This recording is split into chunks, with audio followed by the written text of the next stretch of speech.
Bueno, hola, buenas noches con todos.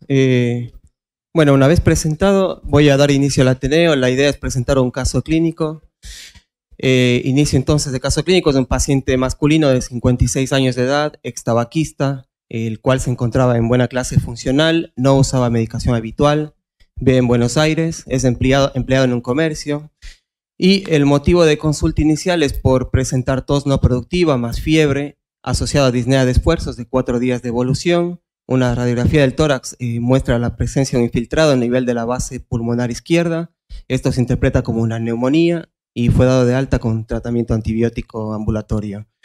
El paciente vuelve a consultar una semana posterior a esto, evolucionando con edema de miembros inferiores, disnea progresiva, ortopnea, o sea, disnea en clase funcional 4, astenia y persistencia de los episodios febriles. Al examen físico, entonces, se encuentra en regular estado general, se encontraba bien perfundido, diaforético, hemodinámicamente estable, con una presión arterial de 160, taquicárdico a 150 latidos por minuto, algo taquipneico, saturando el aire ambiente, el 90%, y febril, con 39 de temperatura. Al examen físico, la presencia de miembros inferiores, de hepatomegalia congestiva y de ingurgitación yugular de 3/3. Presentaba además regular mecánica ventilatoria, hipoventilación y rales crepitantes, especialmente la base pulmonar izquierda. Bueno, este es el primer electrocardiograma del paciente, el cual muestra una taquicardia de QRS ancho regular, el ritmo impresiona de aleteo auricular, con un eje aproximado de 60 grados, con buena progresión de las DR precordiales y alteraciones de la repolarización ventricular en derivaciones laterales. Bueno, el laboratorio entonces lo que llama la atención es la presencia de una eritrosedimentación y un PCR positivo, una hemoglobina de 28, glóbulos blancos de 13.280, con una desviación hacia la izquierda, con neutrófilos de 83%, elevación de transaminasas y además la presencia de una troponina negativa y un ProBNP positivo de 3.828. Bueno, vamos a la imagen. Entonces este es un eje largo paraesternal izquierdo, en donde se observa un ventrículo izquierdo que no impresiona dilatado, el paciente se encuentra taquicárdico y lo que sí se observa es la presencia de un derrame pericárdico que especialmente es de predominio anterior, el posterior no es tan relevante o tan importante como el anterior, que llega a tener un diámetro máximo de 17 milímetros. Lo mismo en un eje corto de grandes vasos, en donde se ve que la distribución es especialmente en la porción anterior del corazón, digamos. En la vista 4 cámaras apical. Perdón.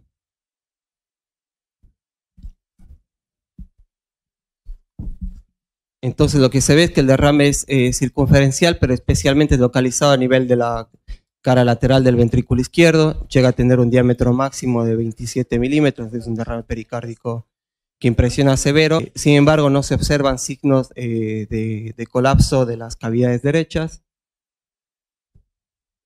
Se observa en el flujograma mitral un patrón de llenado de tipo monofásico con algo de variabilidad y una vena cava inferior dilatada sin colapso inspiratorio.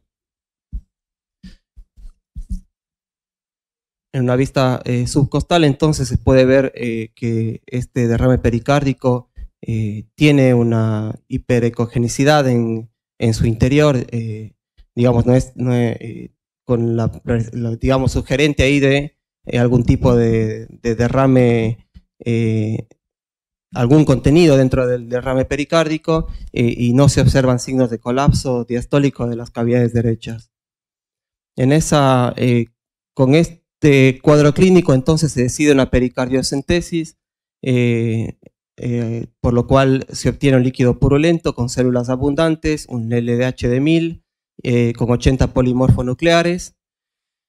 Lo que se obtiene de este líquido es antígeno urinario para neumococo positivo en orina y también en líquido pericárdico. El resto de cultivos del paciente fue negativo y los exámenes serológicos negativos.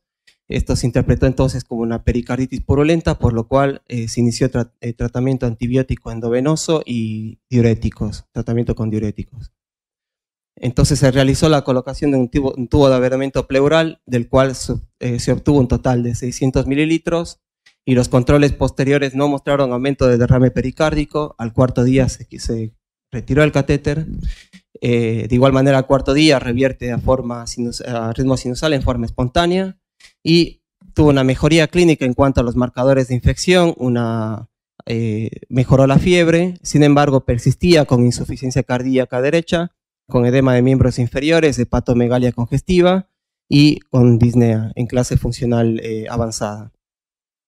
Este es el segundo electrocardiograma en donde ya se ve un ritmo sinusal aproximadamente 80 latidos por minuto y en donde lo que llama la atención es la alteración de la repolarización ventricular en derivaciones de B2 a B6. Bien, entonces el segundo ecocardiograma realizado en este paciente ya no muestra más el derrame pericárdico que se veía antes, que era predominio anterior, y tanto diámetros como espesores del ventrículo izquierdo dentro de la normalidad.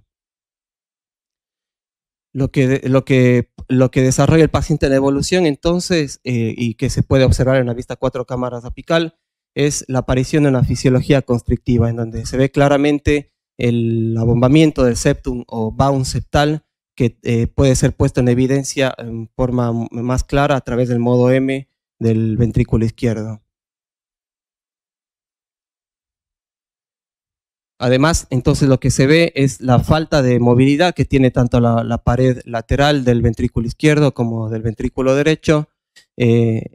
Otro de los signos característicos de la fisiología constrictiva, entonces, es la variabilidad del flujo al llenado mitral, presentando una variabilidad de la onda E, que en este caso llega a ser hasta un 28%, y lo que se conoce como el annulus inversus, en donde la velocidad septal se vuelve mucho mayor que la lateral, y acá se puede ver una velocidad E' septal de 17.5 y una lateral de 7.5 centímetros sobre segundo.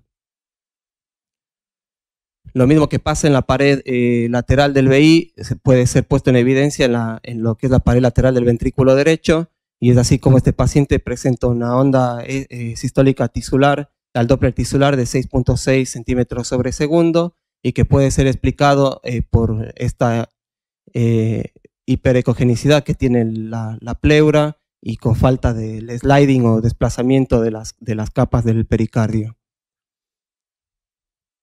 La vena cava entonces se encontraba dilatada, ya en ausencia de un derrame pericárdico que lo justifique, y otro de los signos importantes en la constricción es la presencia del flujo diastólico reverso, que es especialmente evidenciable en la expiración. Bueno, esta es la radiografía del tórax del paciente, que suele ser de importancia en la pericarditis constrictiva para poner en evidencia la calcificación del pericardio, que puede acompañar el 50% de los casos, no es este, y una tomografía del tórax que muestra lo mismo, que si bien se informó que el pericardio estaba engrosado, no muestra calcificación del mismo.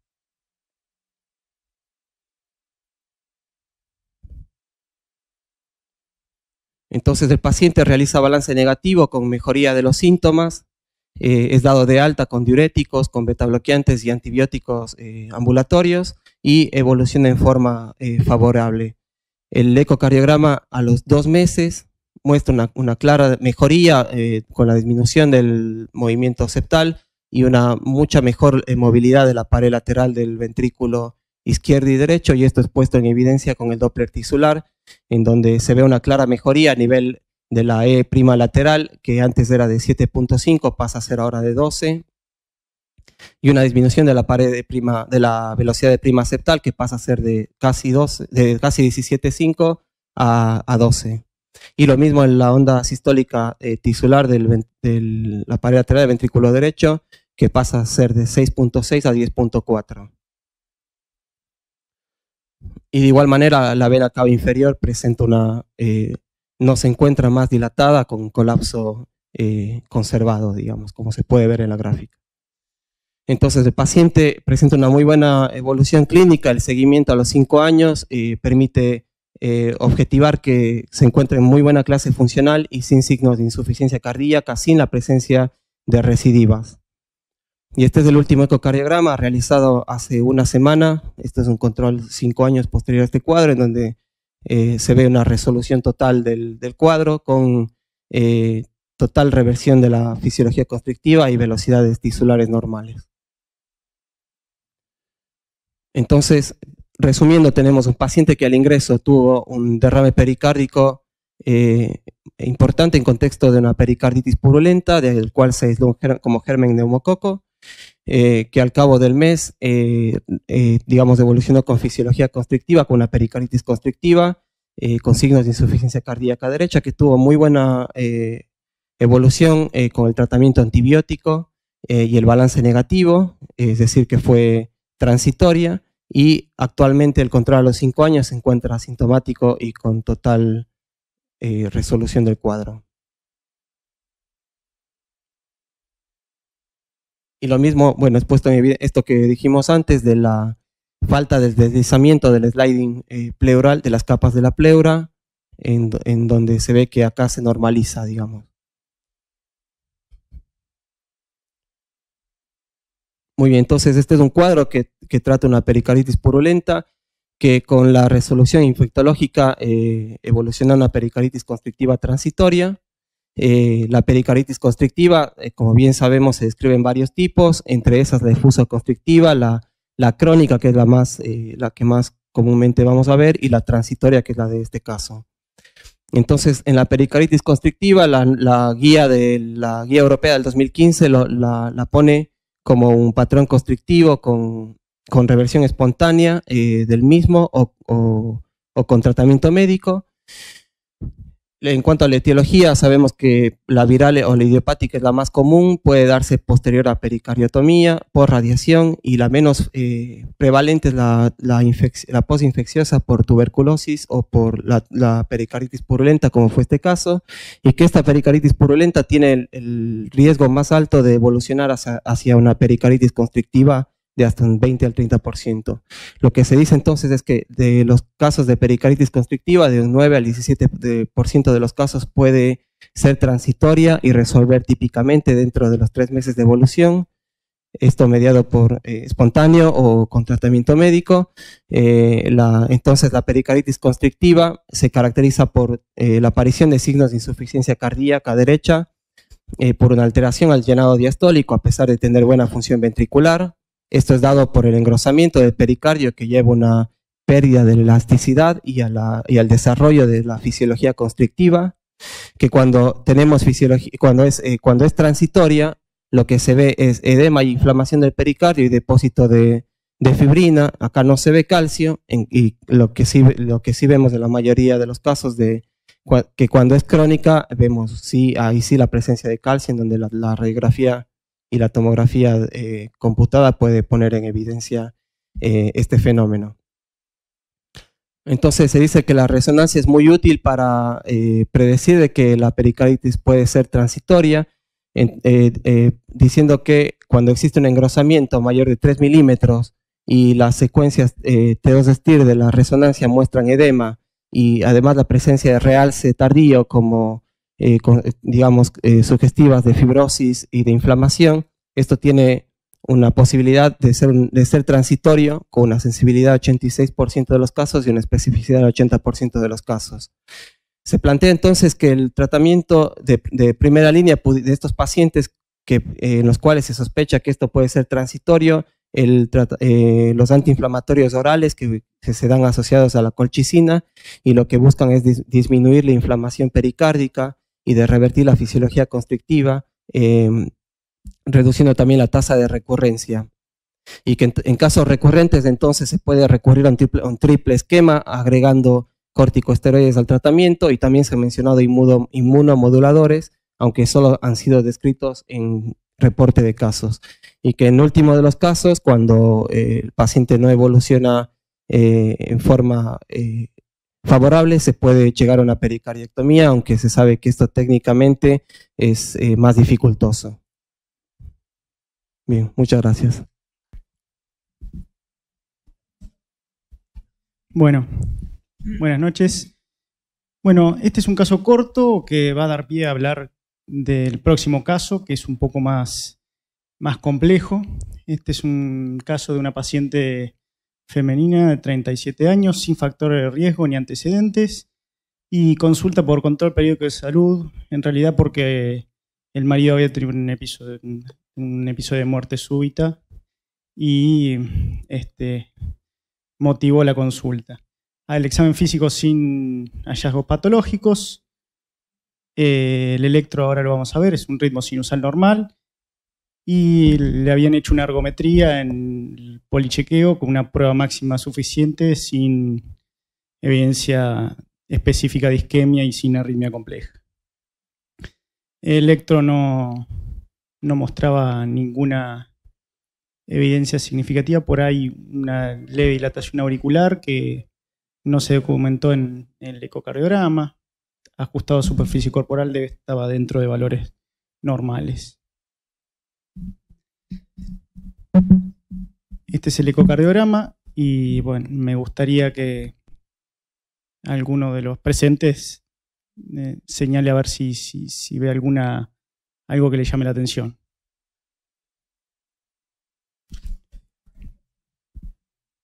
¿Algo que le llame la atención? Tiene ahí un trayecto coronario, parece que podría ser retroaórtico, ¿no? Perfecto, una imagen como un trayecto hiperecogénico alrededor de la aorta. Es un plano híbrido entre un 4 y un 5 cámaras que motivó un poco seguir ese trayecto que seguía todo por el surco aurículo-ventricular.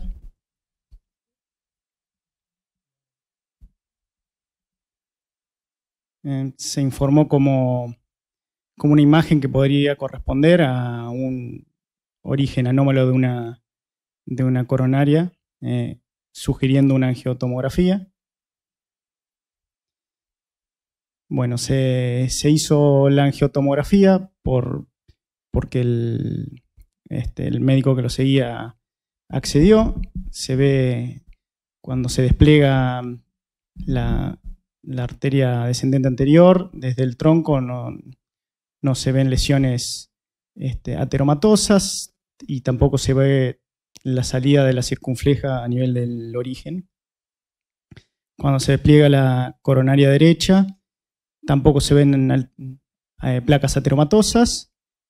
Lo que sí se puede ver, quizás es a nivel de la aorta una imagen que está recorriendo, dando la vuelta a través de la aorta, saliendo desde cerca de la coronaria derecha.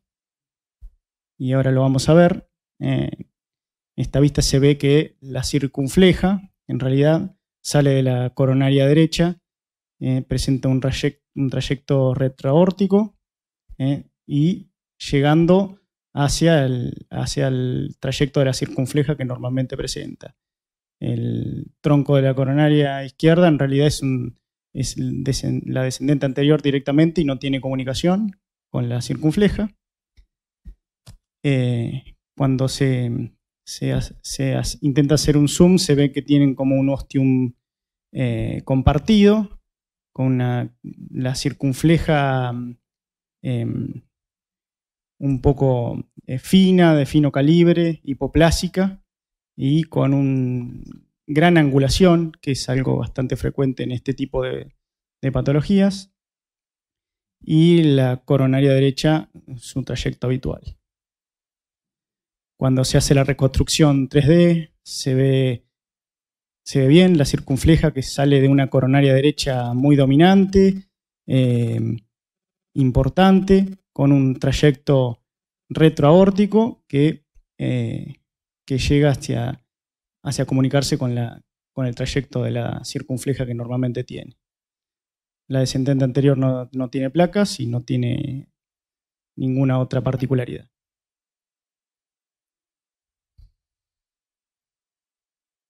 Bueno, más imágenes.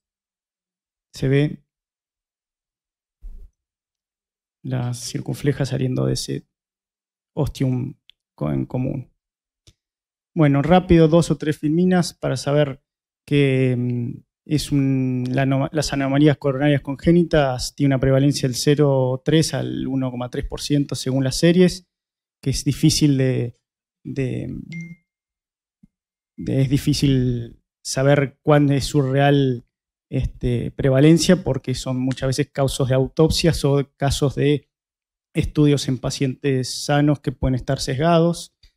La mayoría son casos como hallazgo casual, y en una minoría, pero no despreciable, pueden debutar con muerte súbita, infarto y angina en esfuerzo. Hay distintas clasificaciones, las más consensuadas son alteraciones en el origen, en el trayecto o en la terminación. Se distinguen varias que son hemodinámicamente significativas, más que nada las que nacen en la arteria pulmonar, o las que llevan un recorrido intraarterial entre la aorta y la arteria pulmonar, que puede llegar en algunas circunstancias, como puede ser el ejercicio intenso, a generar un episodio de muerte súbita. También los puentes miocárdicos y fístulas coronarias son hemodinámicamente significativas y a veces son hallazgos en pacientes que se han hecho cateterismo o angiografía por un síndrome coronario, por una angina de pecho y se diagnostica.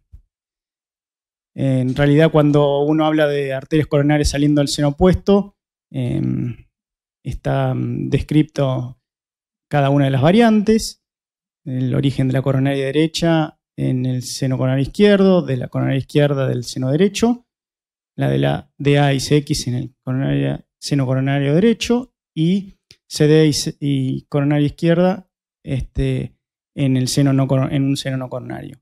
Las 4 posibles recorridos, ya lo mencionamos un poco: interarterial, retroaórtico, prepulmonar y subpulmonar. El origen anómalo de la circunfleja es la más frecuente, en algunas series dice hasta el 1%, que ya pasa a ser no una variante de la normalidad, sino, digamos, pasa a ser una variante de la normalidad cuando supera el 1%, así que siempre es retroaórtico, lo cual habla un poco por ahí de la benignidad de esta alteración. Y el tema es que sí se puede asociar a aterosclerosis coronaria. Esta paciente obviamente tenía 37 años y no tenía factor de riesgo, así que pocas chances tenía de tener enfermedad coronaria. El tema quizás más importante va a ser a futuro, por si tiene algún motivo para hacerse un cateterismo y tiene alguna lesión, va a ser difícil de franquear ese ángulo. Y también el problema que tienen estos pacientes, que por eso estaba bueno hacer el diagnóstico, es que si en algún momento necesitan un reemplazo de la válvula aórtica quirúrgico, muchas veces el cirujano se puede llevar puesto la coronaria si no sabe, no tiene idea del antecedente. Bueno, y quizás esto para saber que esta es la paciente que vimos recién, la fecha 24/8 a las 9:20, para saber que el paciente anterior, a las 9, era un paciente obeso de 130 kilos que tenía una malísima ventana y, como los pacientes vienen de a 2, se veía la misma imagen. En este caso, el médico de cabecera no quiso continuar con el estudio, pero cuando uno lo empieza a buscar, empieza a verlo fácilmente. Por ahí lo único que se podía ver bien era el trayecto coronario y no muchas cosas más. Y este es otro paciente que al mes también se vio en el mismo laboratorio con el mismo equipo, así que quizá muchas nos pasamos de largo, quizá por hacerlo rápido o por no tener en cuenta este tipo de patología. Bueno, gracias. Bueno, quizás el caso es conocido por el doctor Darú y por el doctor Cintora, ya lo han visto. Bueno, les voy a comentar que se trata de una paciente femenina de 39 años de edad que no tiene antecedentes cardiovasculares conocidos. Como algún dato, 2 gestas, 2 partos. Sí refiere en el interrogatorio que había tenido o solió tener episodios sincopales en la adolescencia que están relacionados con la actividad física en el colegio secundario, por lo cual eso después fue limitando la actividad física. Y llega al consultorio, la derivan a mi consultorio para una opinión y la señora, bueno, chica, 39 años, relata que desde hace ya 6 meses empezó con disnea en clase funcional 2 y palpitaciones de manera ocasional. Ella, los estudios que trae, que habían sido solicitados previamente, eran un electrocardiograma, una placa de tórax y una cámara gamma.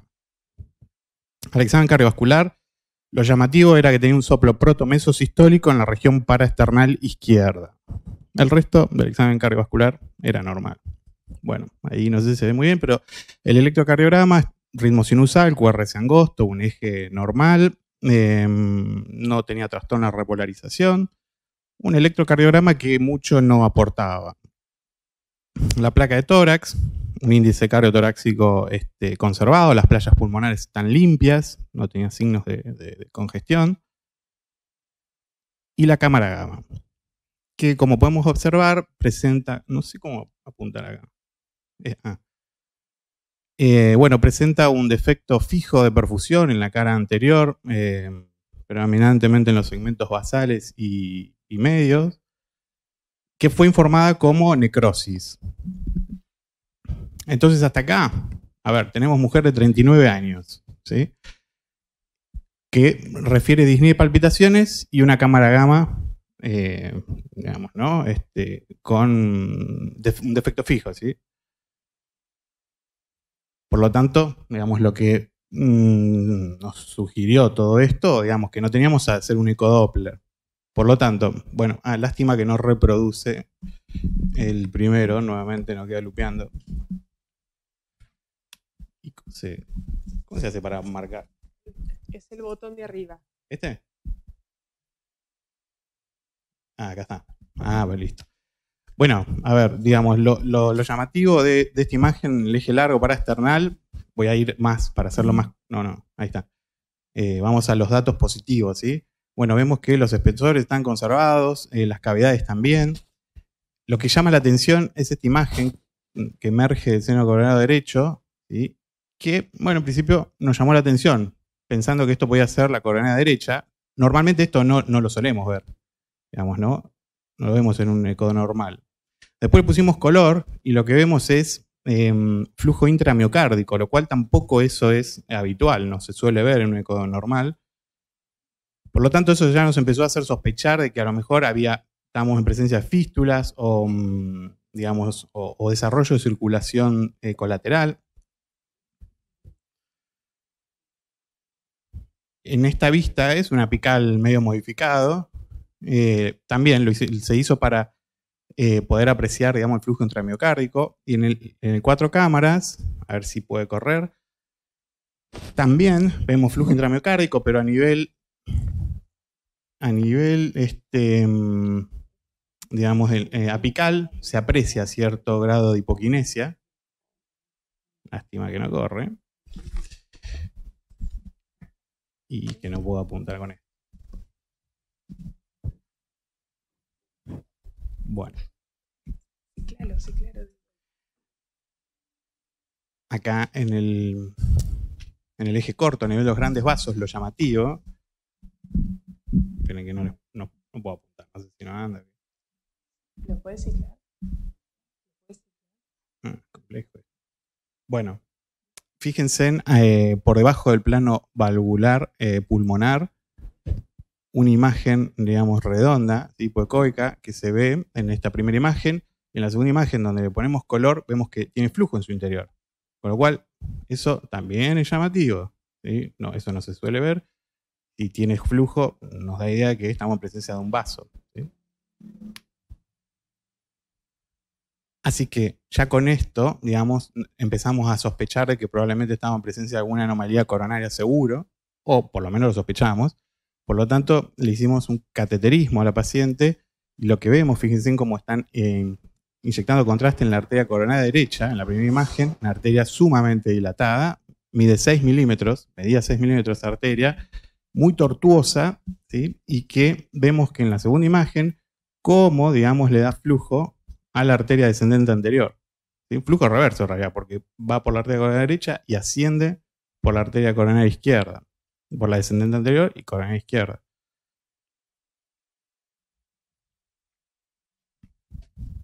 Bueno, esta está puesta para mostrar de que cuando querían identificar el ostión de la arteria coronaria izquierda, no lo encontraban, no estaba. No había ostión de coronaria izquierda.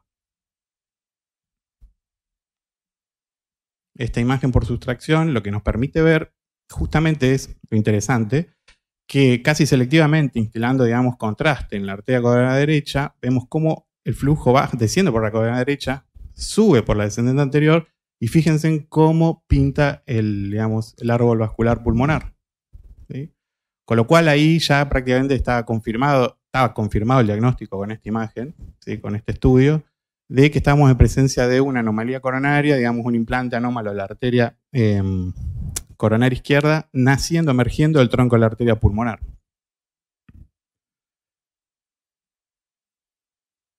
Bueno, como teníamos la posibilidad de estudiar a la paciente, le hicimos una resonancia cardíaca.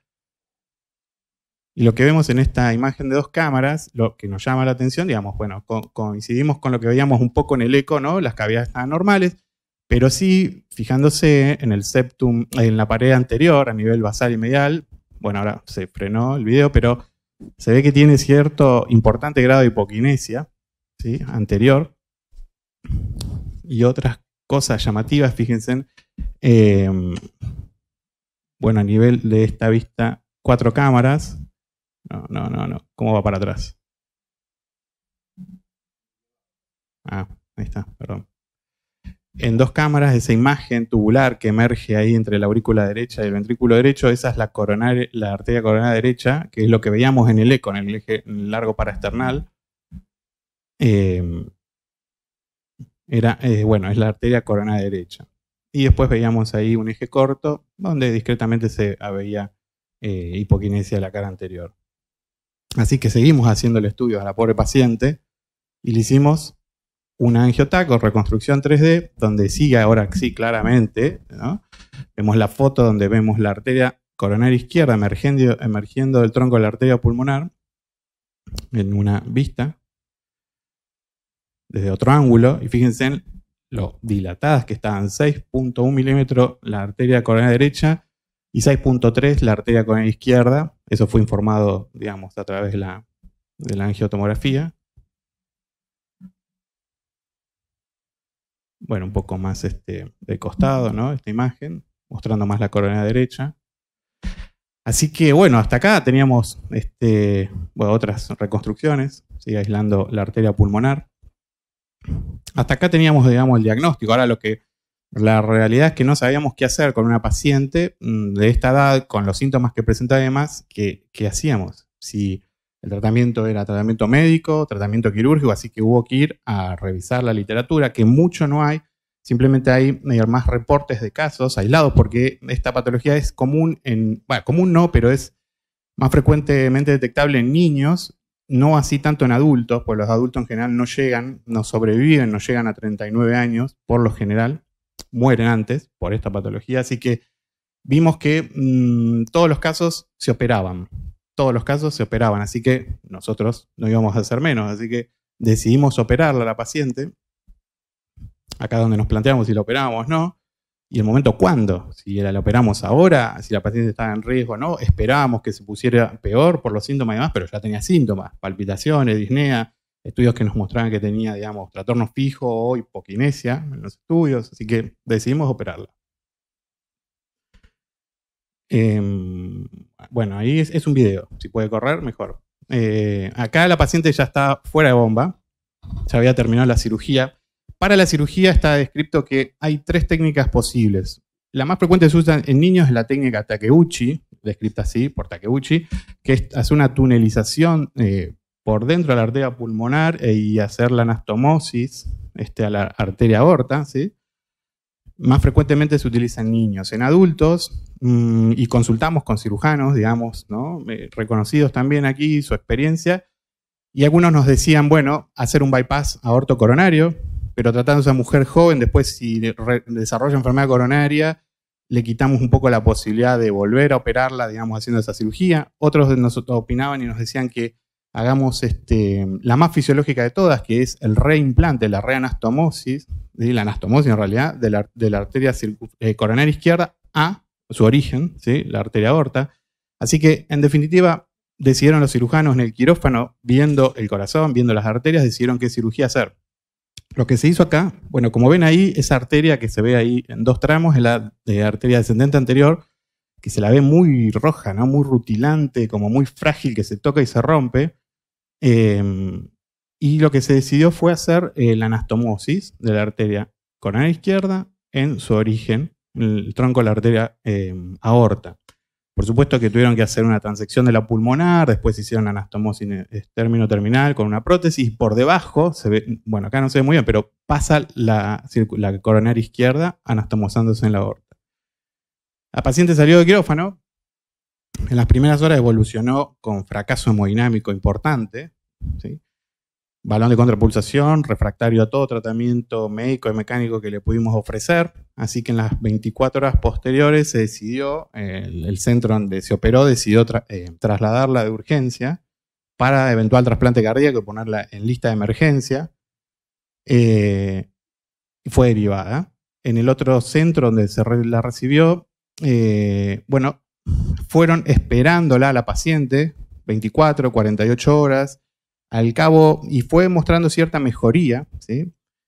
Y al cabo de los 7 días fue extubada la paciente, se le retiraron los sinotrópicos, y posteriormente fue dada de alta, creo que a los 30 días más o menos de estar internada, fue dada de alta con una función del ventrículo izquierdo moderada, si mal no recuerdo del 40%, y se decidió igualmente implantar un cardiodefibrilador por el riesgo de arritmia que podía desarrollar en un contexto del deterioro que tenía moderado la función, se fue alta con desfibrilador. La paciente actualmente está libre de enfermedad, está viva, está curada de esto, así que, bueno, digamos, ese es un poco el caso, ¿sí? Y a modo muy sintéticamente una revisión, comentarios de lo que es ALCAPA, ¿sí? Que es el origen anómalo de la arteria coronaria izquierda en el tronco de la arteria pulmonar. Es una entidad poco frecuente que representa entre el 0,24 y 0,46% de las cardiopatías congénitas. Los primeros reportes de esta anomalía datan del año 1865.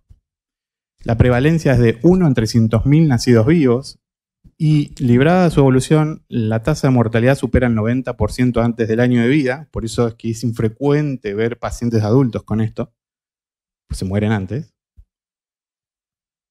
Predomina en mujeres. La muerte súbita puede ser la primera manifestación en el 27% de los adultos con esta anomalía. Y el promedio de sobrevida es de 33 más menos 14 años sin el tratamiento. Y una vez realizado el diagnóstico es imperativo la resolución quirúrgica aún en ausencia de isquemia. Gracias.